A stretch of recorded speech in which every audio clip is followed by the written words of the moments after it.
Hello everybody, welcome back. I'm the Strategy Professor, and today we're going to be looking at the patch notes for patch 12.12. So as always, if you enjoy the content, please be sure to like and subscribe. It really helps out a ton on the channel. Come by, check out the stream. Usually starts around 10 or 11 p.m. Eastern Standard Time. Typically goes until about 2 or 2:30 a.m. Eastern Standard Time. It's a very friendly, chill community. We'd love to have you. And check out the rest of the content as well. I am going to do a support tier list and an ADC tier list for this patch, and I'm going to try to do the other roles as well over the next few days, so be sure to come back, check all that out. Okay, let's go ahead and get in here. A lot of interesting changes going on this patch. There might potentially be some possibilities for some off-meta support picks, and I know that people love those on the channel. I'm not sure that overall the support meta is going to shift a ton, but they did make a couple of adjustments that might create some possibilities for some interesting supports. We'll see. So we'll get into that in a little bit. Let's just take it in order here. Okay, Amumu. Well, this is actually one of the first ones. So they're changing his bandage toss down to 30 mana at low ranks and scaling up to 50. Now, this is a pretty big deal because this was one of the mana shifts that really pushed him out of the support role, because he was actually, not about super popular, but he was definitely picked, including in pro play. I think over winter break, it was a while ago. But there was a meta where he was around, and the big changes that brought him around originally, I believe, were that the Q was on a charge system, so you could now have 2 of those, which gives you much higher burst damage potential and higher catch potential with CC. And then they changed the R as well to be a stun and not just a root, which means that you can't cast spells and you can't auto-attack back. Versus with roots, his old root, you could still attack, cast spells, and so and so. Now, they changed some other stuff back in the day too. I guess I could just look at this. Let me just look at this really quickly to see what they changed to like bring him in. I think this was it. So yeah, this is where they gave him the 2 charge system. And it has lower damage on one hit, but if you hit both of them, it's a lot more damage. So it's like 380 damage if you hit both of them instead of 280. And then Despair is whatever. Okay, they reduced the stun duration to 1.5 from scaling up to 2. But I still think that the Q is what brought him in. Okay, so I was worried that maybe they had messed with the R when he became popular, but I don't think that was the case. There have been times where his R has been as low as like 130 seconds. And like it says here, it was up to a 2-second root or stun or whatever. So that leads me to believe, because I don't think it was this far back when he was in support. That was when he was popular in the jungle in 1024. So what this basically means while I'm looking at this is that this might mean that he could come back into the meta, because I think that the main deal that knocked him out was the bandage toss. I believe they made cost more mana. Yeah, right here. So the damage was reduced to 170 from 180, and then they made the mana cost a lot more. So it went to 70 at all ranks, which was a big deal. And the damage reduction is capped at 50% of the instance, which that is still there. But overall, the TLDR, he could come back as a support with this, because they're lowering that mana cost significantly. And then they're increasing the damage a lot early on. So 50 extra damage is a lot of damage in the early game for those all-ins. So, I don't know. Will this mean he comes back? Maybe. We'll see. It's hard to say, because like right now, enchanters are obviously so good. But you kind of need engage to counter enchanters. I mean, I guess you can just do enchanter versus enchanter. That's what I've seen in a lot of like NA pro games this last weekend. But Amumu might be able to do something there. I'm not sure if you would take Aftershock, but if you take Glacial, and he still has almost no representation on Lolytics, so it's hard to tell. But if you take Glacial, even if they try to peel you, so if you hit your Q, and let's say Janna tornadoes you while you're in the middle of your Q, she would still be slowed by the Glacial for a lot. and then potentially you might be able to gap close onto her. Especially if you have the, I don't know if you would take it, but the approach velocity, which like gives you, I think it's like 15% movement speed when you're moving towards a target that you slowed.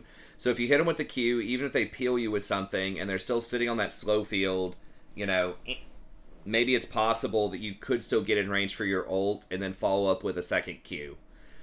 I'm not sure, but he does, especially with AP heavy teams, he could be a good choice if you have an AP like jungle, like a Diana jungle, and then you've got like a Talia mid, something like that. It could be pretty good. He synergizes pretty well with Abyssal Mask, which I think was buffed last patch to give more magic resist. So that's probably really solid. Pretty good engage range, pretty good damage, great team fight utility with the ultimate. You can get poked out early on if you're like against a double poke lane. But he's definitely worth exploring. I think I would move him to at least tier 3, possibly even tier 2 on this patch. So I think this is pretty substantial. And this is a big deal, this mana cost, because you don't want to get a lot of mana items as a Mumu, right? Like, your Mythic is almost always going to be Locket if you want to do that. Maybe you could do Eclipse.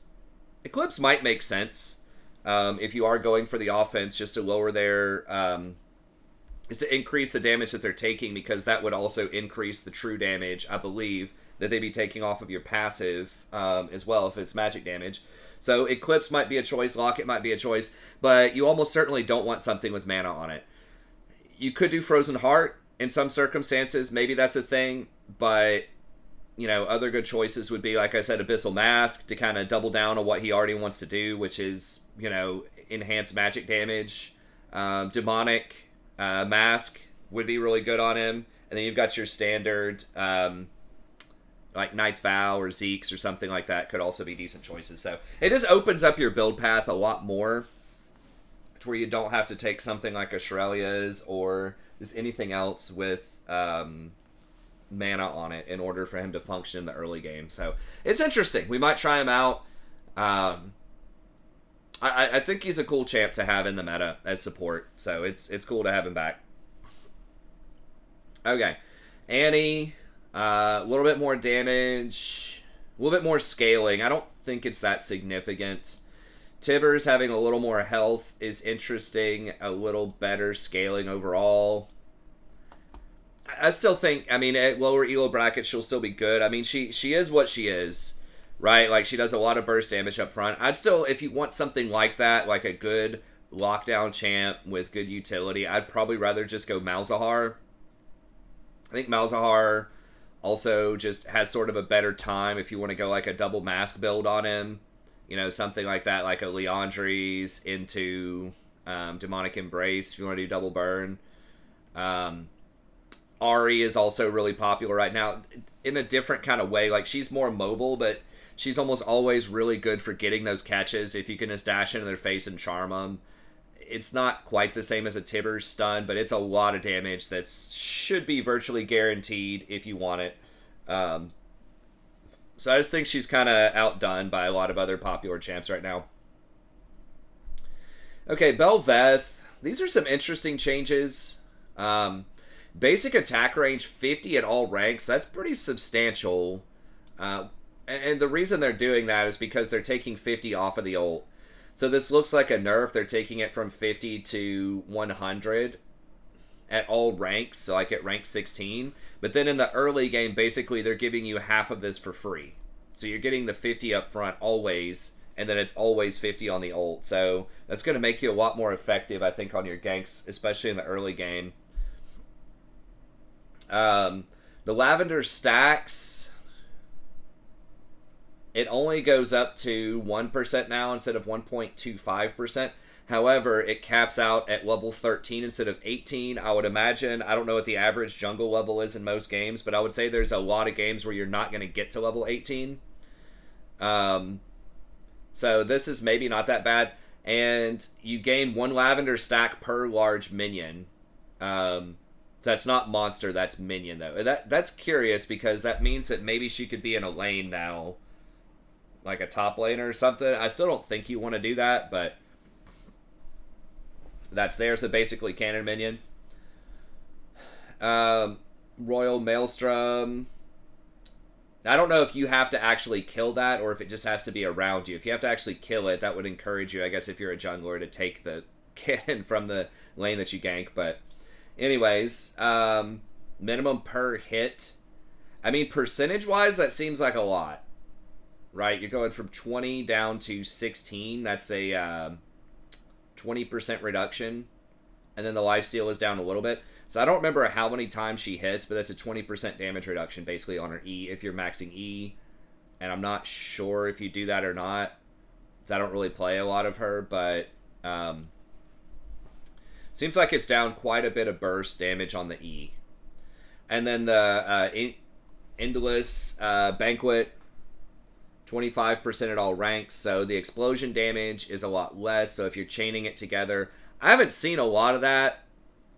In the games where I've seen her, it's more like assassination type of stuff, but I guess if you chain together a bunch of kills, then maybe that matters. And the Void Remora health is less at the end. I also have not seen a ton of that, where she's pushing with the minions. There's some of that, but overall, I think this is fine. I think she'll probably still be pretty good. I could be wrong about that. I never thought she was overwhelmingly powerful to begin with. There were games where she would do well, but it felt like there's a reasonable amount of counterplay to most of what she was doing, so I still think she'll be pretty good. Okay. Blitzcrank, Rocket Grab, up 15 damage at all ranks, and the static field is up 25. So that's probably good. I mean, Blitzcrank is still pretty one-dimensional. He's not my favorite support, but he can be an answer to enchanters, right? If you grab the Seraphine or you grab the Sona, the Soraka, or whatever, now there's a much higher chance you can actually kill them. Itemization is a little weird on him. But I think that's fine. I mean, I think if he lands your hook, you should probably die, because, I mean, that's all he has, especially in the early game. And so many champions have so much mobility right now. You could even get, like a Banshee's Veil, if you had to get something like that on one of those enchanters, if you're really scared. But I think, he needs to kill you on the hook, because otherwise he's just completely worthless. So I think that's reasonable. I think he's an okay champ.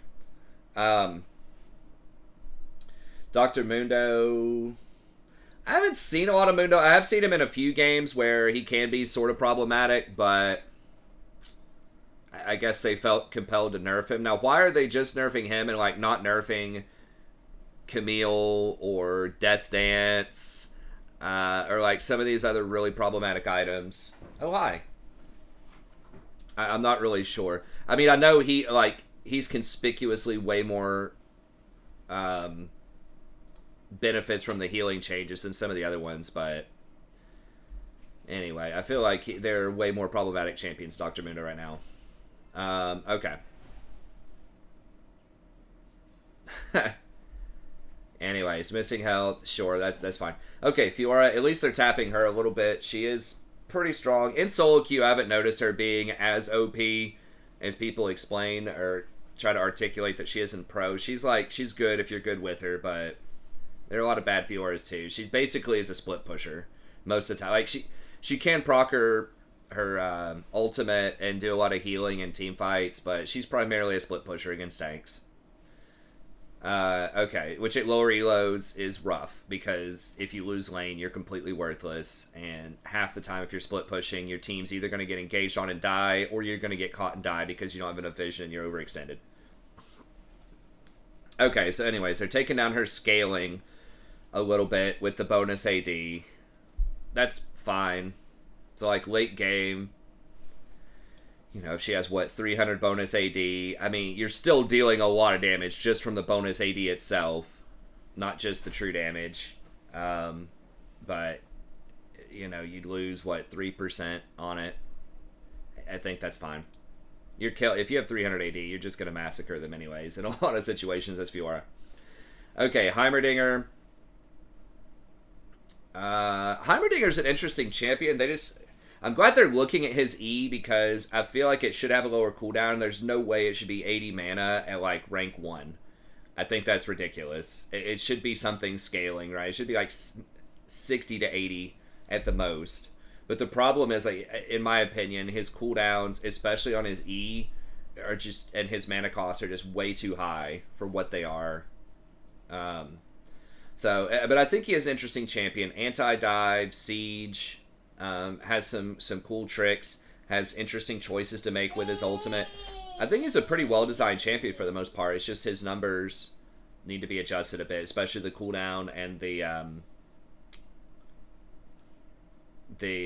mana costs on things in the early game. Okay, so it's harder to kill his turrets, basically. Pretty significantly harder to kill the turrets, which I think is good. I think that they need to make like champion summoned minions, turrets, that type of stuff untargetable by smite. Or at least it should not do the full smite damage. It should be like a player smite. It should be like a player smite amount of damage, not a monster smite damage. I always thought it was pretty dumb that a jungler could just like smite Annie's Tibbers and kill it almost instantly, or could smite like Ivern's Daisy and kill it almost instantly. I think they should change that. It should be like a player smite. It just counters minions just way too hard. And they're doing that across the board on this patch, where almost anything that has minions, I guess not Zyra's plants, but anything that has like actual health on the minions and not just like that hit them once or twice system like Malzahar's minions and Zyra's minions, all of those are getting buffed, so it's harder to wipe those out with like AoE spells, I think is the goal. So anyways, turret's got that treatment. A little bit less cooldown on the Electron Storm. Okay, that's fine. I still think he's reasonable. Like, if you're good on Heimerdinger, you can make him work. I just wish they'd show him a little more love, because he's an interesting champ, I think. Okay, Ivern. These are some pretty big buffs on Ivern, so let's check this out. Early on, the base mana costs are going down to 20%, scaling down to 3. Okay, and the mana costs are 30%, scaling down to 4.5%. Okay, good. So that means he's going to be a little bit healthier on his first couple of clears. He's going to be able to gank better. I think Ivern is one of the most creative and interesting junglers out there, and he's a pretty high skill cap. He's very frustrating if you're against a good Ivern. So I don't know if you want to see him in like pro games per se, but I think he's a very unique and cool design overall. So I think it's good for him to be like a possibility in a meta. Okay, Trigger Seed. 80 going up to 220. That's a lot. That's 30 extra shield. And a lot of the anti-shield stuff is getting nerfed. A lot of the healing stuff has been nerfed. Now, he doesn't have direct healing, but he can go Moonstone. And I think Moonstone would be very good on him in a lot of situations. But you look at this ability now, right? So if we go over here... First of all, for an enchanter, if we look at his stats now, he has pretty high stats, right? Like 655 HP is quite a lot for an enchanter. Pretty high mana as well at 450.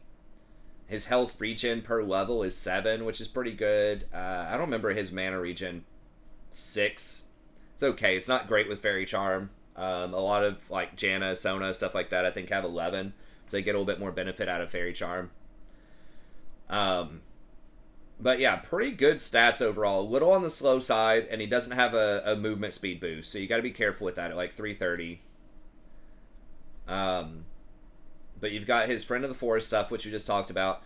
But if you look at like his E now, compared to many of the other shields, if you max it, it's a 7-second cooldown, 750 range, which is pretty good. That's a little bit less than Janna, but more than Lulu. Janna's 800, Lulu's 650. The radius is 500. So that explosion radius is quite large, where it's going to hit people. That's like 1.5 Alistars. So that's a pretty big explosion radius. It only costs 70 mana at all ranks. That's a lot. Again, Janna's is like 100 per shield. Lulu's, I think, is maybe not 100, but it's still a lot. And then... it only lasts for 2 seconds, so that is a thing to consider.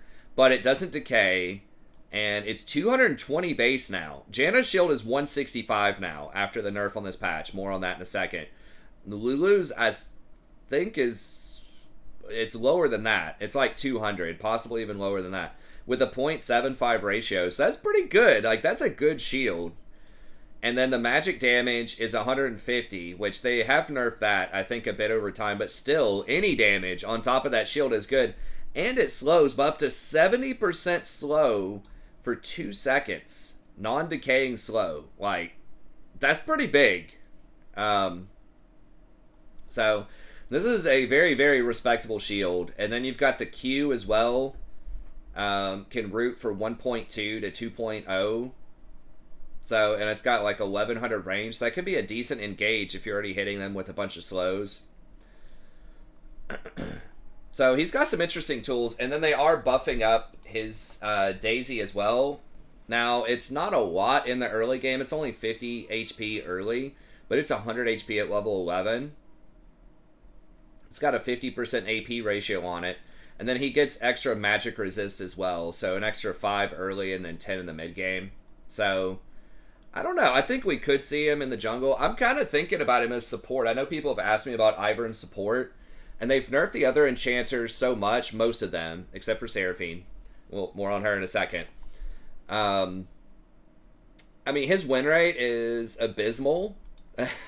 I looked it up, but like nobody plays him.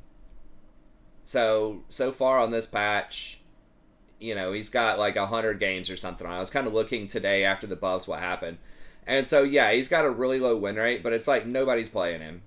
And I was actually thinking, like, what about Glacial on him? Because if you hit your Q, like, that's going to be able to trigger Glacial just like Janna. Now, of course, the major issue there is that he doesn't have a big ultimate that heals like Janna does, right? So you're not going to get as much benefit out of that. But it would affect your shield if you go for something like a Moonstone Redemption build. It would still buff up Redemption. And, you know, with your Daisy, she can constantly keep auto-attacking people. And that's going to keep triggering the Moonstone, I believe. And, you know, you have an auto-attack range of like 475, which isn't like the furthest in the world. But I still think you can get a pretty good amount out of Moonstone. If you run that with him in these longer fights with Glacial. And the fact that if you hit them with the Q, they're going to be slowed, and that's going to allow you or Daisy to catch up to them easier, and then potentially hit them with your shield for even more slows to keep them in that Glacial sort of zone might be good. Another thing I was thinking of is like Unsealed Spellbook. If you took Smite, that might be a solo Q special. It's probably too cute, but I was just thinking, you know, even if you can just go over and just take their raptors or take the golems or something in a lane, like just steal some of the enemy's camps every now and then, you know, that can add up, especially in kind of that early to mid game if you're robbing them of those camps. Obviously, you don't want to take your own junglers' camps, so if you're doing that, you would have to take mobility boots, and you would have to be tracking the enemy's camps. And again, this would be something at lower elos where the enemy is not clearing their camps on time. They're just inefficient with their clear. So, again, if you could sneak in, get the raptors, especially if you can get a buff, like a red buff, blue buff, because then that'll give it to your allies as well. That could be a pretty good benefit. So, I don't know. Again, that might be too cute, but you could substitute out the Smite whenever you have one of your switches to go for Ignite or whatever. But I don't even know that you have to do that. You know, maybe you just go for Glacial and that's better. Or maybe just, you know, you could go for Guardian or Airy for like stronger trades early. I don't know. But it does feel like his shield is getting to the point where and like the buffs to Daisy might be coming to a point where it could be worth trying him in lane. Obviously, if you have special bush mechanics that could be interesting, like Rengar bottom or Caitlyn. Because remember, Caitlyn gets 2 headshot stacks whenever she's in the bush. You know, some cute combinations like that. But I think maybe even more broadly, maybe worth considering. Again, the major drawback is his movement speed is really bad. But you can get away from a lot of things with your Q, especially if you take the Glacial. Like, after you hit them with the root, you know, they're going to be slowed. It's going to be really hard for them to catch up to you. So, I don't know. It's interesting. He would be one of my off-meta picks to pay attention to, Amumu and Ivern, as potential in the bottom lane. Again, they've got problems, but maybe if you're just trying to scale, you know, maybe this is maybe it's worth considering. Maybe it's worth taking a look at this point. Okay, especially with the nerf to Janna. Say hi to everyone, Sadie. Sadie says hi. Put me down. Okay. She was like she's about to get into my water or something. Okay, so Janna's getting some pretty substantial nerfs. W Zephyr is going down a little bit. That's kind of whatever. Like, the movement speed, it does matter. The slow going down by 4% at all ranks definitely matters as well. But the big one is they're taking the shield down by 10 at all ranks. So, I still think she'll be good. But this definitely is going to knock her down a little bit. And, I mean, she needed to be nerfed. Like, she said I got 55% win rate overall. Now, I never found that kind of sustained success with her. I did have some moments. Like, she feels so strong in team fights. If you have superior scaling, if you can just peel your main target, she's good, right? But she just doesn't have any kind of engaged potential. And that's kind of worrying. I mean, I guess it wasn't that worrying because most people would still win 55% of the time. But her lack of engage is problematic. So, I don't know. We'll see. The win rates. Now, again, this is just like the first half a day or something on this patch. So, you have to take it with a grain of salt. But she is down like 2% in early, you know, the first 6,000 games on this patch. So, it's definitely bringing her down a little bit. So, she's viable. She's not dead. She's possibly still S-class, maybe, or like tier 1. I like to just say tier 1, 2, and 3, because sometimes it's just not clear when people do like, oh, this is S+, or S-. You know, it's like, what does that really mean? Is that top tier or not? You know, so I'll just say I think she's tier 1 or tier 2 still. But this definitely brings her down a little bit. I mean, what they need to do is just nerf Glacial Augment where it doesn't scale with plus healing and shielding. There's no reason that the slow needs to scale with plus healing and shielding. That's ridiculous. It already scales with AP. I don't remember if it scales with AD or not. It probably does. But it should... It might be health, like max health. But I think scaling with health and scaling with AP is fine. Like, I don't think it needs to be an 80% slow, which is what it is. Like, when you have Moonstone, it's like an 80% slow with Janna, which is extreme, right? If you hit them with the Tornado and it's an 80% slow. So, I think that, I think they should nerf that. Now, on Ivern, it would be similar if you got Moonstone on him, but it would last for a total of 4 seconds. Right now with Janna, it's really like 2 seconds, because I think it's 2 seconds plus whatever the CC duration is. And with your Q being 2 seconds, I guess at higher ranks, it would just last forever. So, anyways, it doesn't need the plus healing and shielding scaling. Or they need to nerf it substantially, down to like 5% for plus healing and shielding instead of 9%. But either way, I think she'll still be okay in certain matchups. Okay, Jarvan, mana growth is up a little bit. Mana per level is up a little bit. His passive is up. Okay, I don't think he's that horrible. I think we were seeing him some in Pro. I can't remember if that was this patch or patches past, but I think he's still pretty good. I mean, he's just primarily known as an early game, you know, turbo ganker who has like pretty good utility in the mid game but gets outscaled later. So we'll see how the meta shakes out, but if you already have a lot of hard carries on your team, especially if they don't have much mobility, which most champs have a lot of mobility, but if for some reason they don't have a lot of dashes and flashes, then if he can lock up a Jinx or something, obviously, or if you can get a hold of Janna or something like that in your ultimate, then, you know, that could be a good chance to kill him. So I think he's still an okay champ. Katarina, magic damage per receiving a dagger. Is they're nerfing Cat? Hold on. So, catching your dagger is less. Shunpo damage is less. No, higher base, but less scaling. And then Death Lotus is 16% per 0.7 total attack speed. What? Why? But that's per 1.0 total attack speed. So they're changing both variables. So they're making it 16% per 0.7 instead of 12.8% per 1.0. So that's higher. On-hit effectiveness per dagger, 38%. Okay, so Bruiser and tank builds shouldn't work well on someone like Cat. Were they? I mean, I feel like I never saw Katarina, like, ever, hardly. And I don't remember people building I don't Sunfire or something on her.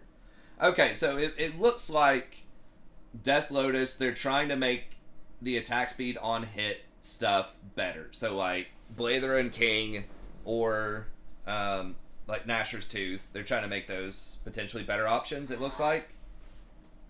I don't know if it's going to matter. What is it, Rory? I'm trying to watch a video, but I have to put in a path, but I have to put in a number, but it keeps coming back up. Okay, well, give me 1 second and I'll turn it on for you, okay? Just watch Big Po for a second. I'll turn it on. Okay, base stats on Lucian down by 2. That's good. He scales really well with AD. Lucian, the problem is Lucian Nami is just too strong right now. Like, they need to nerf that interaction with Nami. I'm having problems turning it on. I'm having problems doing the numbers. Okay, I'll do the numbers for you in just a minute. But I don't even know that it's Electrocute. I feel like it's still pretty strong. Like, Electrocute was obviously the strongest version of that. But I still feel like with Airy, it's pretty good. So, I would nerf the new passive they gave him, where whenever he gets, like, healing or shielding bonus, then he gets extra damage. Like, because that's really where the problem started. He didn't need that, I don't think. They're trying to encourage him to go to the bottom lane instead of solo lanes. But it's just too overwhelming with some enchanters, most notably Nami in the early game. But they're nerfing his base AD and his overall Q damage a lot. Okay, so... And that's kind of a skill-expressive part of his kit. Like, you have to hit that Q. Now, yes, it's not incredibly, like, difficult to hit, but people can outplay that. That's why I think I would hit the passive, because that's guaranteed damage. You can't miss that. There's no skill expression. It's just literally auto-attack them, and you get extra damage. So that's why I would hit the passive instead of the Q, and make him still have to hit the Q. But anyways, they're hitting the Q for quite a bit. I mean, 20 at max rank. The scaling is the same. Yeah. So just 20 damage at max rank, but it's the same early. But it's the early gamer, he's really oppressive. So, like, the first few levels, I mean, you're losing 10 at level 5 off of your Q, but you're still getting your double tap at max damage. You're still getting your passive at max damage. You're still getting all... Nami's not getting nerfed this patch, so you're still getting all of Nami's E, Airy, Electrocute, Press the Attack... whatever the hell else. Like, they just get like 50 different modifiers on all of their attacks in the early game, and I think that's a huge issue. I guess the base AD does matter. We'll see. I think that lane will still be very good early game, but I guess they're tapping it down a little bit, which is probably okay. I would maybe give him something compensatory, like late game. It's like, okay, if he's too strong early, fine, but like, make him a little better late. Like, lower the cooldown on something, like his E, so he gets more mobility late game, something like that. Okay, Seraphine. Now, I don't know why they're buffing this champ. There's so many people that are complaining about this, and you're seeing her in pro some. So, I think she might be an S-class support this patch. Her win rate's like almost 53 after these changes, and she can be flexed to mid ADC or support. I think she's going to be a menace. I was maybe sleeping on her a little bit last patch, but people are definitely woke about her in pro and like high level commentary. People are complaining about her constantly. So it does look like Shirelia's is the best by a large margin on her, a very large margin, like 8% margin. Like, it feels like Moonstone's really good, but her cooldowns are so long. This gives you better engage potential, so whenever you hit somebody with your ult, then you have the ability to like follow up with your W to get people in there. Like, maybe that's why it has such a shockingly higher win rate.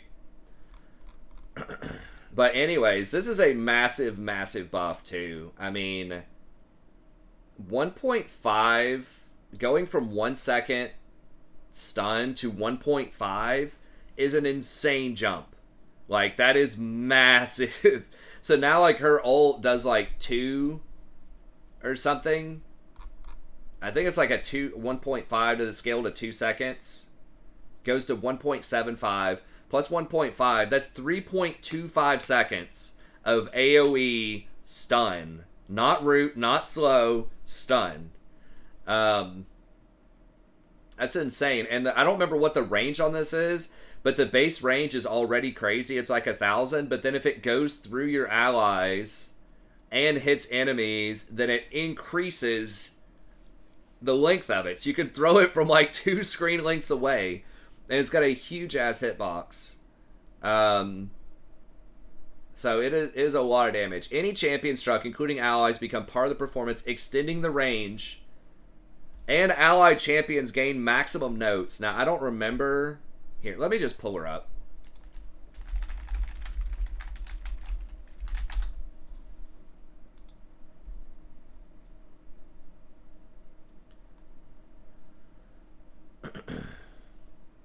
So her health is on the low side at 570. Her armor is extremely low at 19. But I'm trying to remember. I know they nerfed her her notes. I'll talk about her like more in depth in the support tier list. Echo in the game.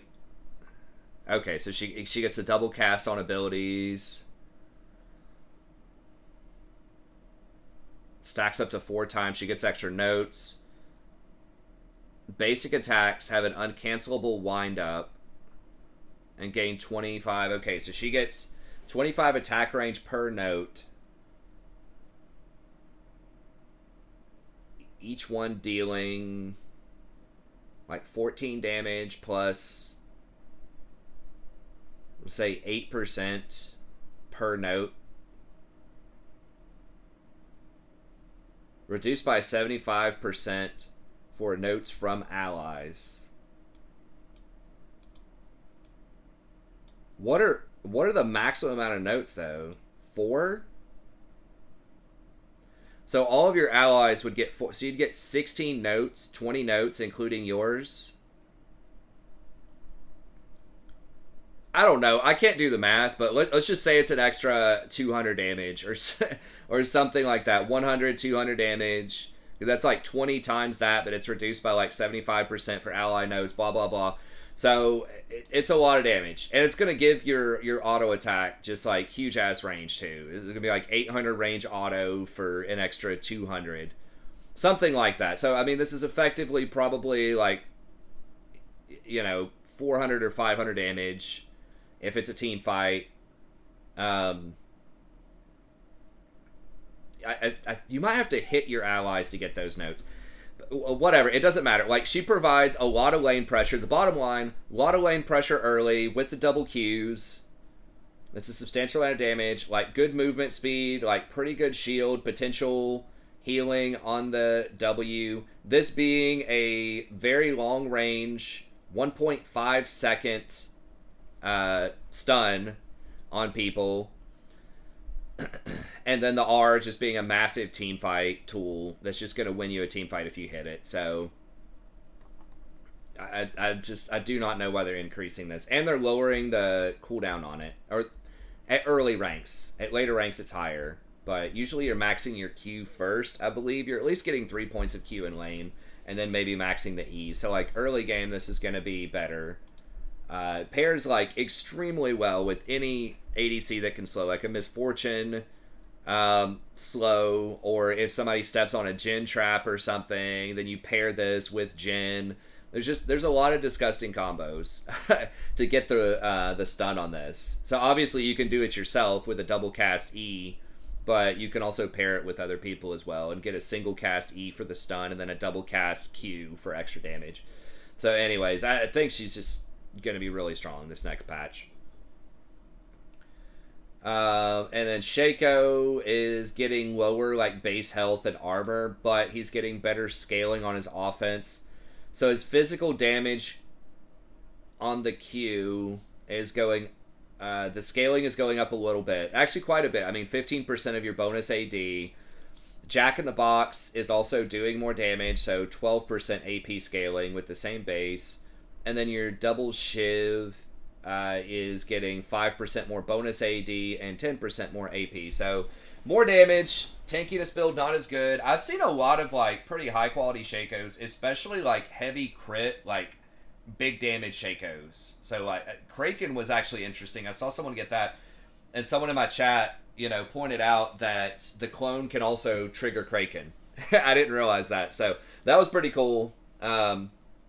Yeah, there's a lot of really high offense, just murder people builds with the AD, and then they're also buffing the AP, which is like a pretty good utility teamfight build. So I think Shaco's an interesting champ. There are a lot of cool builds on him. There are a lot of neat things you can do with him. I think he's one of the better designs, especially for an old school champion in the game. So I like it when he's in the meta. He's really obnoxious when he's a support, and I'm playing Rakan against him because those boxes are just they're just infuriating.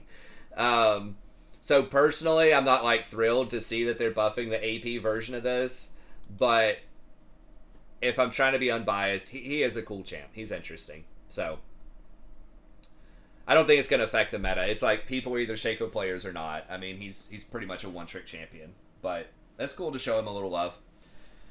Okay, Singed. Now, I don't know whether... I have seen some Singed do okay. It's probably because Faker played him in solo queue, and he got some notoriety for, like, mid-Singed. There might have been other people that are doing it, too. But they're slowing his Mega Adhesive early. And usually you don't put a lot of points in that, I don't think. So that's just going to be, like, a slow for a long time. Your bonus stats are 10... So it's actually more later. So at level 6, it's less. Then it's the same at 11. And then at level 16, it's more. Okay, so they're basically just slowing his sort of progression. Now, he can be a double mask user, I think, with Leandri's Demonic, which has been a really good build on a lot of champions. Obviously, you want, like, Demonic on it. I don't know if you would go Leandri's or, like, Rylai's before that, but... I think it's fine. I don't think he's a huge problem overall in the meta. He's a kind of interesting champion. He's a unique champion, but his playstyle is very obnoxious, so I'm okay if he's not in the meta. But, okay, Soraka, Wish, getting 25 extra healing early, 75 late. Now, you're rarely going to get to level 16, but you get 50 at level 11, which is big. Now, it doesn't remove grievous wounds from a target, so... A lot of people aren't getting grievous wounds now, though, because it doesn't create as much of a benefit as it used to. Like, its baseline power on the grievous wounds items are good. Like, they're more cost efficient than they used to be.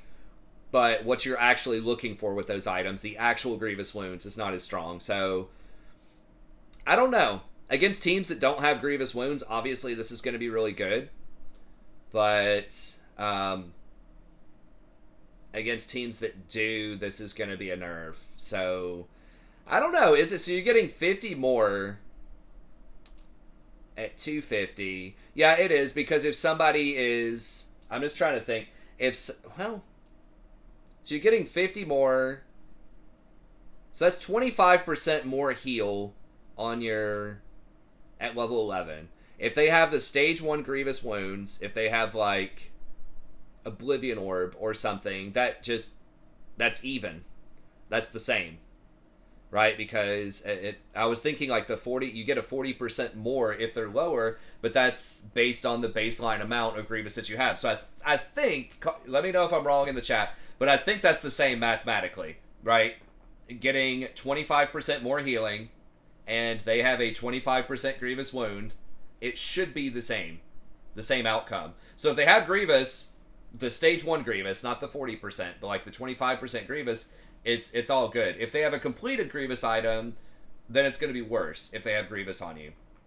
But a lot of those completed Grievous items are conditional, right? Like with Morellonomicon, the target has to be below 50% to trigger the extra 40% Grievous. With Thornmail, you have to actually attack the person in order to get the grievous wounds on you. Putrefire is not really conditional. You just have to heal or shield somebody to get it. But that's somewhat rare. I mean, I guess enchanters will get it sometime. So I don't know. I feel like this is... It's hard to say. It's hard to say. It's just situational. I feel like it's a little bit of a nerf because against Soraka, people are probably going to get the 40% Grievous. But they're not always going to have it on everybody in a team fight. So, I don't know. I feel like it might be a slight nerf, but it's very situational. It could be a pretty substantial buff or a pretty substantial nerf depending on the items the enemy has. Okay, Viego, base heal. Down a little bit. Good. I think he heals way too much. Because he gets healing off of that, and then he's also going to be taking Triumph, which is going to give him more healing. He's going to have Conquer. He's going to have... I mean, I guess there are several different items he can get. Like, Blade of the Ruined King is really popular on him. He might have a Death's Dance, which is going to give him extra healing. There's just so much BS healing on these Bruiser champs that I think that they're, just with their items, that... they need to tap it down a little bit, especially because they nerf Grievous Wounds. So, I'm glad they're hitting him a little bit. I don't think Viego's, like, unstoppable in solo queue. I think he's very good in pro, but the healing is pretty obnoxious. Okay, so now there was a bug, and I heard, like, Sneaky and Meteos talking about this, but I think while you're charging up your stun in the Spectral Maw, then there used to be some combination of buttons you could press where you remain stealth while charging your stun, and then you would just go on somebody immediately, and they couldn't see you, and apparently they couldn't see the stun either when you came out of it. So it was just kind of a bug, I guess, or maybe it was an interaction that was very exploitable that a lot of, like, good Viegos were doing. So they're changing that around, which sounds like that'll make that more fair. And then the bonus physical damage on your R is going down a little bit too. So that's good. I'm glad they're hitting him a little bit. I think he is an interesting champion. I kind of like the, what do they call it? Like the Ditto champions or whatever, like the copycat champions. I think those are pretty fun. Like I like Silas. I like Viego. But typically, if you've noticed with those champions, it's not them taking the enemy's like abilities that are like the overpowered part. It's the freaking healing on both of them that are obnoxious, right? So it was Silas with his W, it's Viego with his ultimate.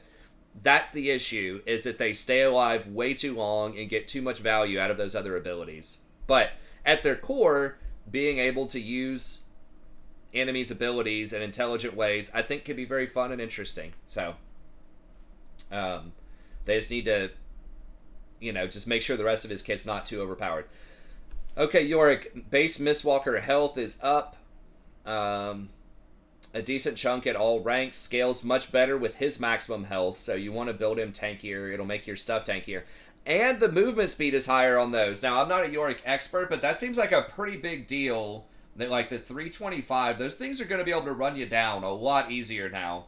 Especially in the early game before people have tier 2 boots. And, as I said before, it looks like it's going to be a lot harder to kill them with AoE abilities, right? So with, Rumble Flamethrower or, just whatever else AoE is going on in top lane, it's going to be a decent chunk harder to kill them, especially later into the game. So I think that's good. I mean, you want to have some counterplay to, like, an army of minions running at you, but it shouldn't just be super easy to wave clear with, very little resources, because they're pretty much worthless if they don't have their minions, like these types of champions. So, Eulogy of the Isles. Okay, so she's getting 50 more health early, 300 more health later, and more scaling, and she doesn't suicide as much. I think they should balance her around you being able to control her, like Tibbers or like Daisy. I mean, maybe they need to nerf something about her to make that happen, but I think just the fact that you can't control her is annoying, right? So I would make it to where you could just fully control her and just move her around. I mean, I know they want to make him like a split, they want to make it a split push ability and not a team fight ability, but I think that would give him much more versatility if he could control it. So I wish they'd make her controllable. If they need to nerf the damage, whatever, fine, but just make her more controllable, and I think that's a lot more interesting and would ultimately position him in a, like, to make him more balanceable in the game. Because right now you have to play around, well, is the AI going to be really dumb or not? And they're trying to fix that by saying, well, she won't wander off into tower range effectively as often if you don't get close to the tower. But just give people control, man. I think that's almost always better. Just let people control their abilities. Let the player do it. Let the enemy have counterplay. I think that makes for a much better gameplay. Okay, Yuumi, Bop and Block. 380, so 20. A little bit more shield. Early game negligible, later game a little bit better. And then they're nerfing the hell out of zoomies. So 40 less healing when it's maxed out. That is huge. So only 150 heal. Same AP ratio. They're giving you a little bit more base movement speed. So they're giving you more movement speed, but they're taking away the heal. I've said this over and over again. Make it to where she cannot permanently attach. That's it. Give her a lot more power elsewhere in her kit, but make it where she can't attach.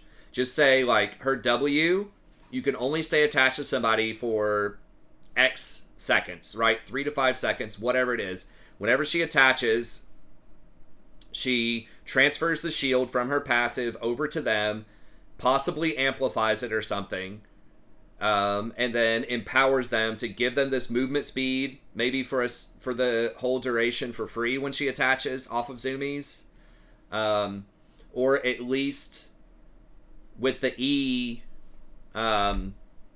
maybe it gives more movement speed if you're attached. I don't know. I don't know what needs to happen, but I know that needs to be the thing, where she can't attach to the same target for so many seconds, right? Maybe like 3 to 5 seconds she can attach to someone, and then they get a debuff, kind of like where Yasuo can dash through minions, but only for so long. So, like, when she's out by herself, she can't just permanently attach to people for ever, right? It would be 3 to 5 seconds, and you can't attach to the same person for 20 seconds or something like that. Maybe you could still attach to other people, so in team fights you can still hop around. Maybe when you attach, it automatically, like, gives you your cooldowns back. Your Q and your E cooldowns reset. Whenever you attach, they get a little bit of movement speed or something like that. Your heal becomes empowered. Something. They get the extra stats. But you can be caught, you can be killed. That's, like, what needs to happen with Yuumi. And then do other stuff to make up for that, right? Like, maybe make her shield a little bit better. Maybe, like, make her Q to where it's homing even if you're not attached, and then maybe you have to nerf something about that, nerf the damage, nerf the speed, something about it, but just let her do her homing missile Q when she's not attached. And then now that'll also fix where she has to buy boots just like everybody else, so she's not going to get that benefit of getting really far ahead on gold.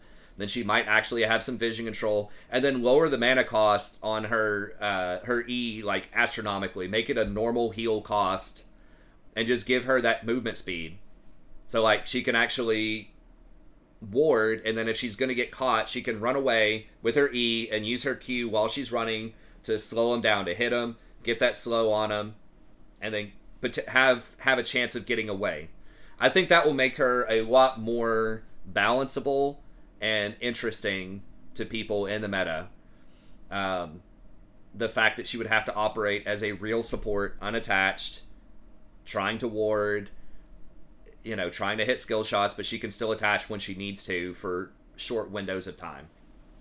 So I think ultimately that's what they're going to have to do. What they've done instead is they kind of have designed her entire kit around trying to encourage her to unattach. So she auto-attacks, gets her mana back, gets this big shield, and then try to get her to reattach. So she has, like, these moments of vulnerability. But, like, late game, you don't have to do that if you have a high enough mana pool. And most, like, good Yuumis are not going to do that in most situations. So they are assuming the default is you're attached, and you become unattached occasionally for extra bonuses. Versus what I'm saying is your default state should be you're unattached, and you can choose to attach, to give extra bonuses if you want to. So, anyways, I think she needs a soft rework to make her more balanceable, but okay, this is possibly just going to put her back in the gutter for a little bit. I don't know. Gutter's a strong word. Like, she still has a lot of benefits. It's just her heal is going to be a lot less. But she still does give the extra bonus AP and AD. She still does give the movement speed. She still does have the ultimate. Fine. Okay, Zeri, Ultra Shock Laser getting nerfed a little bit. I think that's fine. They're nerfing some of the scaling on it. I never thought it was that much of a problem. I think she's in a much healthier state. I don't know her win rate offhand. I know we're about to run out of time. I don't want this to be too long. But I think her current state is fine. Okay, items. So they gave Night Harvester more ability haste. And they are making a Fiendish Codex instead of Blasting Wand. Good. Blasting Wand is an obnoxious item. I like Fiendish Codex so much more because it builds out of Amp Tome, and then you get to upgrade the Amp Tome to get some ability haste. Please, right, listen. Do that for Ardent Censer and Staff of Flowing Water. Just take away the double Amp Tome and just make it build out of Forbidden Idol, Fiendish Codex, put 10 ability haste, at least, on Ardent Censer, on Staff of Flowing Water, and then if you need to nerf something else, fine. Take off 5 AP for the 10 ability haste. Hell, take off 10 AP for the, like, if you want to give it 15 ability haste. Like, just put ability haste on the items and make it build out of a Forbidden, for Fiendish Codex. I don't know why they took that away. No one gets those items anymore. It's safe. You're in the clear to put those items. There are other items that compete. Right? Like, it's going to be competing with Redemption. It's going to be competing with, a lot of other items out there. Mikhail's. Like, it's okay. You're in the clear. You can make Ardent Censer an item that people can buy now. I know it's dangerous because enchanters are out there, but the fact that those items don't have ability haste is absolutely absurd when every, major item in the game has ability haste. There's so much ability haste everywhere, but for some reason, Ardent Censer and Staff Flowing Water don't have ability haste, and enchanters need it more than anybody else because they don't have any survivability. They get blown up in one shot a lot of the time, so they need to have their abilities. Anyways, end rant, but I'm glad they're adding Fiendish Codex to this, but please do it for the Forbidden Idol items. Okay, Serpent's Fang. Alright, it doesn't work as well as Shield. Against shields, it was bugged, sure. It was such an obscure item. Almost nobody got this anymore after the nerfs last season. At least in the games I saw. Shadow Flame, so apparently the bonus damage you were doing on this was getting reduced by the full amount of magic resist in the game. So it was ignoring your shred on this for the bonus damage you were doing. So now it's going to do a little bit more damage. I don't think it's going to be insane, the amount of extra damage, but this will definitely make it a little bit better in some situations. Predator, they're nerfing a lot early game. So they're taking it from 45% movement speed early on down to 25, going to 50. So I think this is a dead rune. It's also doing way less damage in the early game. It scales up later, but who cares about late game? Like, it's all about trying to roam and get advantages with this early. And the cooldown is way higher, 30 seconds higher. Just remove the rune and add something else in at this point, man. Like, that's the whole purpose of it. I mean, I get it. It is, like... Yeah, that's the whole point, is to give mobility to stuff that roams, or that can roam. But anyways, whatever. It's fine. Yeah, I think... I mean, something like Hecarim being nerfed by this. Who else? Like, Galio. I mean, stuff like Vagar was getting this. But all of those champions have other runes. It'll be okay. But yeah, that's a huge, like, nail in the coffin. I don't think anybody's going to get this anymore. I mean, maybe I'm being a little dramatic, but I'm fine with that, though. I don't like getting roamed on by Predator in the bot lane. I'm just trying to be impartial here and just let you know, like, that's overkill. It did not need to be nerfed 3 different ways. Okay, couple of fixes to Vision that's annoying, and the Essence Emporium is coming back, and I do want to finish this before we get to an hour. So the Essence Emporium is coming back. That's where you can spend your blue essence to buy...